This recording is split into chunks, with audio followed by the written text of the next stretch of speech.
Sud Radio, le débat de la semaine. William T, bonjour. Bonjour. Président du think tank Le Millénaire, et Nicolas Dufresne, bonjour. Bonjour. Président de l'Institut Rousseau. On voulait vous avoir en débat ce matin, notamment pour répondre à cette question. Les macronistes peuvent-ils changer leur manière de gouverner? C'est en tout cas ce qui semble se dessiner, d'abord à la tête du gouvernement, avec le Premier ministre Sébastien Lecornu qui a promis une rupture, et Yaël Braun-Pivet, la présidente de l'Assemblée nationale ce matin, qui nous dit oui, il faut de toute façon changer notre manière de gouverner, il faut un effort pour tous, de tous. Est-ce que vous êtes d'accord avec cette idée? Est-ce que pour vous, on est peut-être à un moment où les macronistes comprennent qu'il faut agir, gouverner autrement? William T. De toute façon, pour les macronistes, soit ils doivent changer, soit ils vont devoir mourir, parce qu'ils sont quand même en fin de course et qu'ils sont en difficulté étonnante. C'est-à-dire que si Sébastien Lecornu, le nouveau Premier ministre, ne change pas sa manière de gouverner, il sera renversé et le président de la République n'aura d'autre choix que soit de dissoudre, soit de démissionner pour retourner aux urnes. Donc il n'a strictement pas le choix. Ensuite, maintenant, la difficulté, c'est est-ce qu'ils peuvent véritablement changer leur manière de gouverner, et surtout, est-ce qu'ils vont pouvoir le faire avec des oppositions qui sont compréhensives? Alors sur la capacité du Premier ministre à le faire, je n'en doute pas, mais en fait le problème, ce n'est pas lui, c'est le président de la République en fait qui pose problème. Parce qu'on voit bien qu'à plusieurs reprises, le camp macroniste dit qu'il faut gouverner, mais en même temps, ils placent des lignes rouges qui sont quand même très importantes, disant il faut faire ci, mais dans le même temps, ils font exactement le contraire. Donc, ils disent en apparence une certaine posture d'ouverture. Pour faire l'extrême inverse après. Pour faire extrêmement l'inverse sur un ensemble de sujets. Ils disent par exemple, il faut inclure le RN à l'Assemblée nationale, et en même temps, ils disent qu'il faut faire barrage au Rassemblement national. Ils disent qu'il faut inclure la gauche tout en refusant les idées de gauche. Enfin bref, en clair, en apparence, ils veulent changer d'avis. Enfin, ils veulent changer de manière de gouverner, et dans les faits, ils ne le font pas. Ensuite, après, sur la capacité du président de la République à le faire, moi, je pense que ce sera lui le problème, et que le blocage est à un haut niveau. En fait, l'exemple montre très bien, c'est-à-dire qu'il a choisi Sébastien Lecornu. Je ne doute pas des capacités du Premier ministre à pouvoir le faire. Le problème, c'est qu'il incarne le macronisme et que les oppositions vont devoir se le payer, en fait, pour faire tomber Emmanuel Macron. 0826 300 300. Est-ce que vous pensez que les macronismes peuvent changer leur manière de gouverner? Nicolas Dufresne, je cite Yaël Braun-Pivet ce matin dans Le Parisien. Il faut changer profondément la façon de gouverner. Est-ce que vous y croyez? J'ai envie de dire qu'il y a une citation d'un économiste que j'aime beaucoup qui disait le budget, c'est le squelette de l'État dépouillé de toute idéologie. Donc on verra au moment du budget. C'est la vérité des comptes, si vous voulez, le budget. Donc moi je trouve simplement, si vous voulez, que si on regarde sur les dernières années, on pourrait peut-être même remonter sur les dernières décennies, la ligne politique a toujours consisté à organiser et à gérer la pénurie de tous, la pénurie à l'hôpital, à l'école, la pénurie dans les moyens alloués à la transition écologique, etc. Donc, est-ce qu'on va changer ça? Si c'est pour passer d'un budget de François Bayrou à 44 milliards d'euros d'économie à un budget avec seulement 35 milliards d'euros d'économie, ça va pas changer radicalement le paysage et la ligne politique. Mais vous ne faites pas confiance, peut-être même, on va dire, dans les forces vives de l'Assemblée nationale, parce que c'est ce que dit au bout d'un moment la présidente de l'Assemblée nationale, Yaël Braun-Pivet, dans Le Parisien ce matin. Elle dit, mais en réalité, il faut faire confiance peut-être aux députés qui sont dans l'hémicycle. On a réussi, mine de rien, à faire passer un certain nombre de textes, 56, je crois, avec la plupart du temps, depuis le début de la réélection du second quinquennat d'Emmanuel Macron. Donc peut-être que le pouvoir, en réalité, est entre les mains de ceux qui sont actuellement dans l'hémicycle. Et ça, peut-être que ça peut réussir à faire exclure le président de la République ou Sébastien Lecornu, non, William T? On pouvait le croire, parce qu'avec une situation à l'Assemblée nationale qui conduisait à une majorité relative, ce sont les députés qui avaient la main, en fait. Mais on a vu depuis un an qu'ils passaient plus de temps soit à avoir des postures politiciennes, soit à se battre en vue d'une probable dissolution, plutôt que de faire avancer l'intérêt du pays ou de faire avancer ce qu'on appelle une coalition à l'allemande pour trouver éventuellement des compromis. C'est-à-dire que là où vous pouvez potentiellement trouver des compromis, ils ont préféré des postures politiciennes. Lorsque vous pouvez avoir des débats démocratiques, ils ont préféré transformer l'Assemblée nationale en ZAD, c'est notamment le cas des députés de la France Insoumise. Donc en fait, plutôt que d'être valorisés, je ne suis pas sûr qu'ils ont donné une excellente image aux Français, et qu'aujourd'hui, et l'Élysée et le gouvernement et l'Assemblée nationale incarnent aux yeux des Français ce qu'il y a de pire en politique. On voit qu'il y a une grande lassitude des Français qui disent que tous les politiques de toute façon sont bons à jeter dehors, qu'il y a 86% des Français qui pensent que les politiques travaillent davantage à leur propre intérêt plutôt qu'à l'intérêt des Français, et qu'ensuite après on n'a pas vu une seule solution qui pouvait émerger d'un débat démocratique sain, et que le Parlement qui aurait pu prendre sa place au final a laissé le gouvernement gérer soit par décret, soit par ordonnance, et je suis pas sûr que ce soit une signe de vitalité démocratique. 0826 300 300, est-ce que les macronistes peuvent changer changer leur manière de gouverner selon vous? Il est bien reconnu que l'on ne fait pas un cheval de course avec un âne, nous dit un moment roulant sur l'application à cette question. Et vous nous répondez sur les réseaux sociaux de l'application non à plus de 96%. C'est forcément radical. Nadia aussi non. On ne peut pas changer des macronistes de plus en plus. Et au fur et à mesure des années, ils nous ont donné l'impression d'être une caste. 0826 300 300 pour participer avec votre café à la conversation de ce dimanche matin à 8h41 sur Sud Radio. Bonjour François. Bonjour. Merci d'être avec nous ce matin. Vous, comment vous répondriez à cette question, mon cher François? Est-ce que oui, non, les macronistes peuvent à un moment évoluer, agir autrement, gouverner autrement, ou c'est impossible pour vous? En fait, dans l'état actuel, c'est impossible. Tant que Macron, il est dans le déni. Je l'appelle plus président depuis un certain temps, parce que pour moi, il représente plus l'état de président. Mais je vous dis franchement, ce qu'on pense tous ici, c'est son cercle, son premier cercle, tout son entourage devrait lui ouvrir les yeux, en fait, parce que là, il n'entend pas le peuple.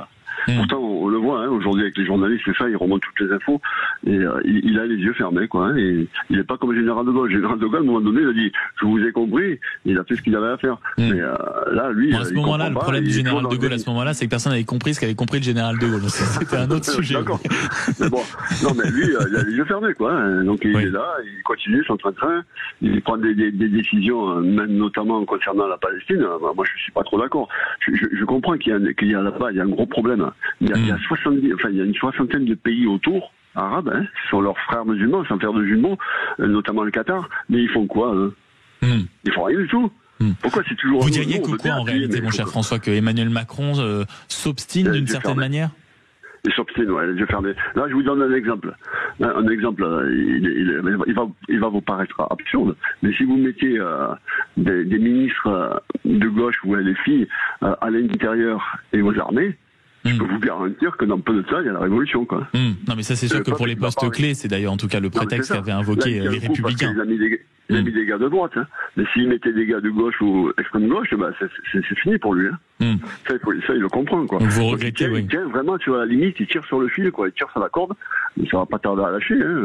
Et c'est ce que dit également Marine Le Pen dans le Parisien, en réalité. Au bout d'un moment, il y a deux choix face au chef de l'État. Il y a la volonté de durer, il y a la volonté de penser au pays. S'il veut durer, il y aura forcément au bout d'un moment la censure.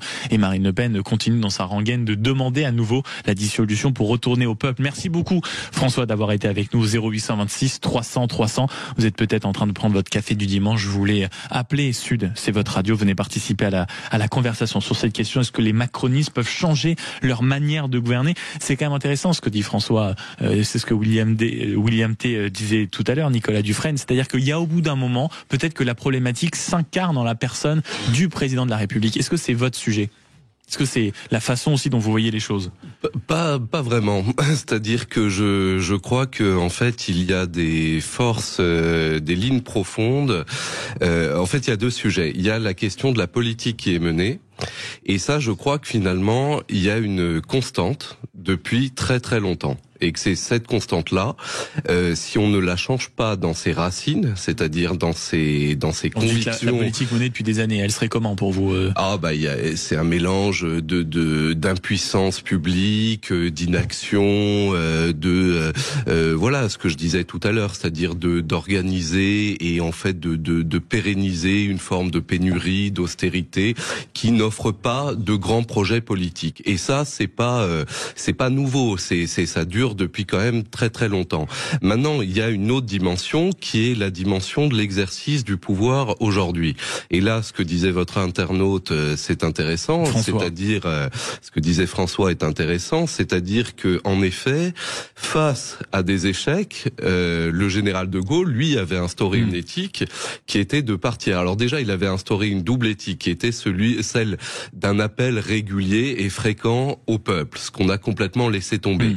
Les référendums, par exemple. Chaque fois qu'on nous l'a promis, en tout cas, on l'a pas beaucoup vu venir. On l'a pas vu venir, et en fait, depuis 2005, il n'y a pas eu de référendum, et 2005, c'était même, on va dire, une exception, puisque les référendums. Le peuple a voté non, et ensuite on l'a remis dans la Constitution. Exactement. Donc, les référendums ont été laissés de côté, l'appel au peuple a été laissé de côté, et quand les politiques sont désavoués très fortement.